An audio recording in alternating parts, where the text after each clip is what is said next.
So, I know that on the table we have some kind of exposition of Lithuanian food for the choice of meat, fish, different, and what I promoting usually our black bread. Because you're also northern country, you know what means black bread, and in Lithuania, at least for me, is the best thing. Then I go somewhere to travel, I always take with me black bread. I don't know how to Erica, but our bread is very good. Okay, now I will start from official toasts, and then we will finish with dear President, and then we will be free to do everything we want, okay? So I'm very happy to see our friends today in Vilnius. And we wanted to see dear President and yourself visiting us, especially for a so important year. It's 100th anniversary of independence. Our countries are not very large, but their spirits are large. Our understanding of respect to each other, to our people, to our history, was very much alike and similar. Why such countries as us were never be able to be conquered for a long time? Yes, we can be invaded. Yes, we could be partly pushed for some civil unrest or wars, but we will stay always independent countries. And I'm very thankful for your country, which never agreed and never acknowledged occupation of Soviets. And your country was one of the most of European countries who stood with us from the very beginning of regaining of our independence. And our history from the beginning of 19 and 18 and 19 especially and 20th century were very similar. And we supported each other already 100 years ago. And this is in memories of our people. So we treat your country as example for us. Example how you manage your difficulties in history, how you manage huge migration flows and manage to return most of your people back, how you work with your diaspora abroad and how they are supporting your country. And I know that we do have a huge community of Lithuanians, officially one figure, non-officially another one, but still it is a huge amount of our people who are happy to be and who treat your country as a home country. I'm also happy that we do have very beautiful examples how Irish people are treated here, how we love them, and how we learn from them, how what Irish music, Irish culture looks like. And even as I was already saying that during the St. Patrick's Day, we making some rivers green in Lithuania, and mainly because of them. But I will say also a very personal thing. Then I was working in the US 20 years ago. My first contact with Irish people was via music. It was one musical, the dance, which was named River Dance. 20 years ago. How they were, what music was. It was very national, but it was so made modern. So modernized, so perfect. And the dance, they were flying in the air. And for me, it was Ireland at its best, already more than 20 years ago. And this legacy of Irish identity, how communities are helping each other, how you as a nation were able to fight for your survival, and how prosperous, innovative, and modern you are now. So for us, it is an example, and I'm very proud that we can today host you, dear President, and you also, Madam, and that we were able to be together with friends, because our destiny is together in Europe from economic point of view, cultural point of view, and of course, security point of view, and we hope that we will all always be able to rely on your shoulder, on your support, on your friendship of all your nation, and welcome very much to our country. Oh. So, because it was supposed to be official toast, but I forgot to read everything. Now, at least one thing I need to read. Slain Che. Cheers. Madam President, Ministers, Chairs of Parliamentary Committees, Members of Parliament, rectors and dear friends.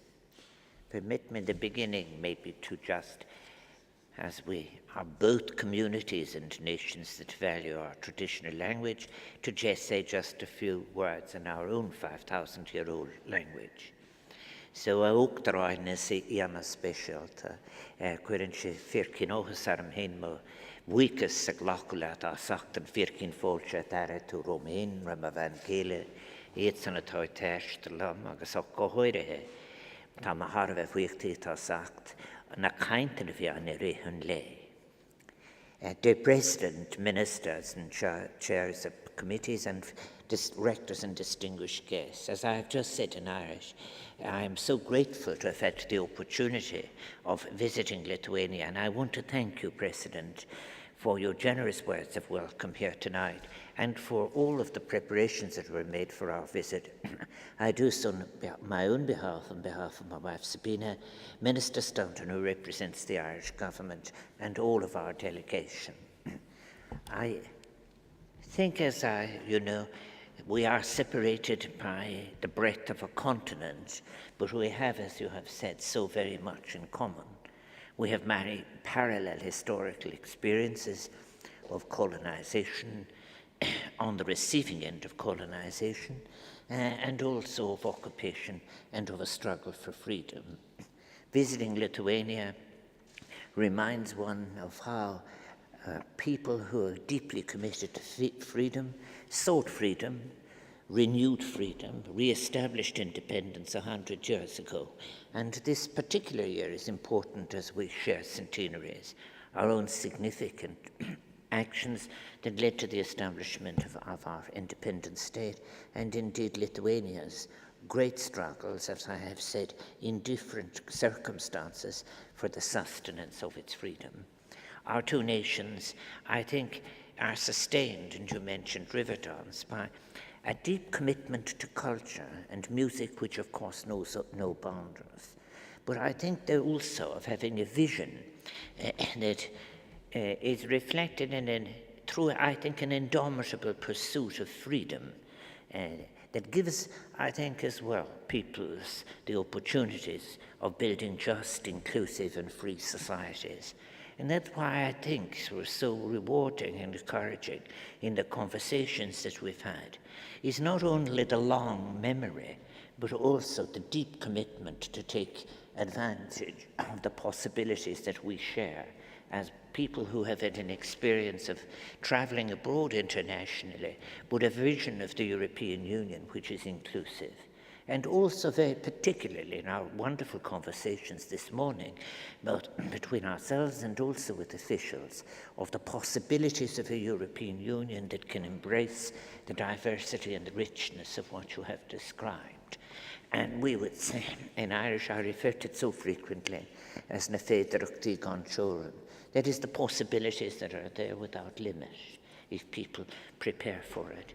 And I think history has prepared us both for a generosity of experience and spirit that comes from being diasporic people. In the dramatic events of the end of the 19th century, which reduced our own population by a half within the space of a decade, and sent altogether people who died, people who died seeking to escape, and people who immigrated. But in a way, in the great cycle of immigration now, Lithuania too, which has had sent its people abroad, knows the pain of leaving one's own culture, but also the experience of entering a new one. I would tell you, President, as well, of how much we value the contribution of the Lithuanian people who live amongst us in Ireland. Their contribution not only of an economic kind, but of a cultural kind, and their very valuable contribution to diversity. And their ability, as one of our greatest poets put it, to be people who live in two places in their mind. And this is something that is very important, as Seamus Heaney has put it. I think also we are different kinds of Europeans. I think we are Europeans that do not carry the baggage of being colonizing people, so therefore it enables us to look at the other parts of the world rather from a particular perspective. I think that given our history, given our capacities and given our experience of the wider world, we're Europeans of a particular kind. Europeans that will be able to make a strong Europe that takes its place with other parts of the planet as having sets of values that value freedom, democracy, ethics, being able to put our world together again and again and again. When I looked back at the long history of the Baltics and indeed of Ireland, we haven't been modernised in any one particular decade by one set of experiences. We've had to be modernised again and again and again, drawn on new circumstances. Madam President, I do think we have a great opportunity. We are both committed to the European Union. It is one, as I have said, that offers us futures that we are anxious to share with others. And in an uncertain global landscape, there are so many things that we can do together. My wish is that my visit will in fact deepen what is already a very important friendship, very valuable context between our two people. So I think, find it easy not just only to change, to, if you like, share our challenges, but to share our opportunities. I'm so pleased and looking forward tomorrow to visiting Vytautas Magnus University. And I want to express my deepest gratitude for the honor they're conferring on me. And I have, from my own personal experience, and also as a former university teacher, a deep appreciation for the transformative power of education at every level. All of Ireland's current capacities, not just our capacities for development, but for resilience, are probably our greatest asset has been education. And I'm so pleased that our third level institutions, University College Cork, National University of Ireland, Galway, will be signing agreements which will deepen the context between these institutions. And I think as well, teachers as well, I think Erasmus Plus, the whole idea, one of the great things about Europe, when there was a great debate next door in our neighbouring country, I felt it was a great pity that the positive side of Europe hardly got to be told at all.